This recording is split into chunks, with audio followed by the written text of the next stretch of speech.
এতদিন জানতাম আমরা বাসায় যেভাবে এগ পুডিং তৈরি করি রেস্টুরেন্টেও রেসিপি সেম তাই, কিন্তু পুডিং তৈরির এই ভিন্ন রকম রেসিপিটা জানার পর আলহামদুলিল্লাহ আমার প্রতিবার পুডিং একদমই রেস্টুরেন্টের মতো পারফেক্ট হয়।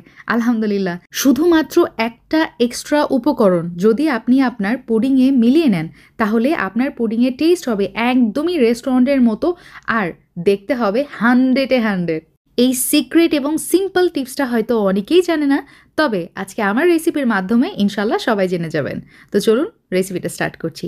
প্রথমেই কড়াইয়ের মধ্যে আমি নিয়ে নিলাম 1/4 কাপ পরিমাণ চিনি। চুলার জালটা অন করে দিব মিডিয়াম আঁচে। এটা ক্যারামেলাইজ করে নিয়েছি।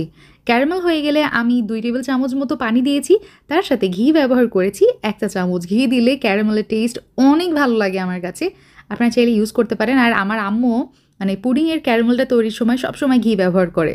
চুলা থেকে ক্যারামেল নামিয়ে নিব, আর যেই পাত্রে আমি পুডিংটা সেট করব সেখানে কিন্তু ক্যারামেল আমি পোর করে দিলাম। এখন চারিদিকে এভাবে একটু স্প্রেড করে এটা একটা সাইডে রেখে দিচ্ছি। এই পর্যায়ে আমি একটা পাত্রে পানি নিয়েছি 1/4 কাপ, আর 1 টেবিল চামচ কর্নফ্লাওয়ার আমি 4 টেবিল চামচ পানির মধ্যে গুলিয়ে এই যে পাত্রে মিক্স করে দিলাম। তো দিয়ে যেটা করব, চুলার জাল অন করে অনবরত নাড়তে থাকতে হবে। মুহূর্তের মধ্যেই দেখতে পারবেন এটা ঘন থকথকে হয়ে গেছে। যখন এরকম কনসিস্টেন্সিতে চলে আসবেন ভাববেন হয়ে গেছে। মিশ্রণটা চুলা থেকে নামিয়ে নিয়েছি। এখন একটা পাত্রে আমি রুম টেম্পারেচারে থাকা 4টা ডিম নিয়ে নিলাম, দেখতে পাচ্ছেন। তো এর মধ্যে ব্যবহার করেছি 1/2 কাপ পরিমাণ চিনি। কর্নফ্লাওয়ারের এই ম্যাজিক্যাল মিশ্রণটা আমি ব্যবহার করেছি 2 টেবিল চামচ মতো, আর এটা কিন্তু রুম টেম্পারেচারে আছে। আর তার সাথে দিয়ে দিলাম ভ্যানিলা এসেন্স 1 চা চামচ। এখন সব কিছু যেটা করতে হবে, খুব ভালো মতো মিক্স করে নিতে হবে। চিনিটা একদম গলে যাবে, পাশাপাশি এই যে কর্নফ্লাওয়ারের যে মিশ্রণটা সেটাও কিন্তু গলে যাবে। তবে হ্যান্ড উইক্স দিয়ে গুটাগুটি না করে আপনারা চাইলে ব্লেন্ডারেও কিন্তু এই মিশ্রণটা ব্লেন্ড করে নিতে পারেন। সময় এবং কষ্ট দুটাই কম লাগবে। আচ্ছা, এখন আমি দিয়ে দিচ্ছি হচ্ছে 2 কাপ পরিমাণ দুধ। জাল করে ঘন করা লাগবে না, কিছু না, নর্মাল দুধ আমি 2 কাপ জাল করে তারপরে এখানে দিয়েছি, মানে রুম টেম্পারেচারে আছে আর কি। আর 4 টেবিল চামচ আমি এখানে গুঁড়া দুধ দিয়ে দিলাম।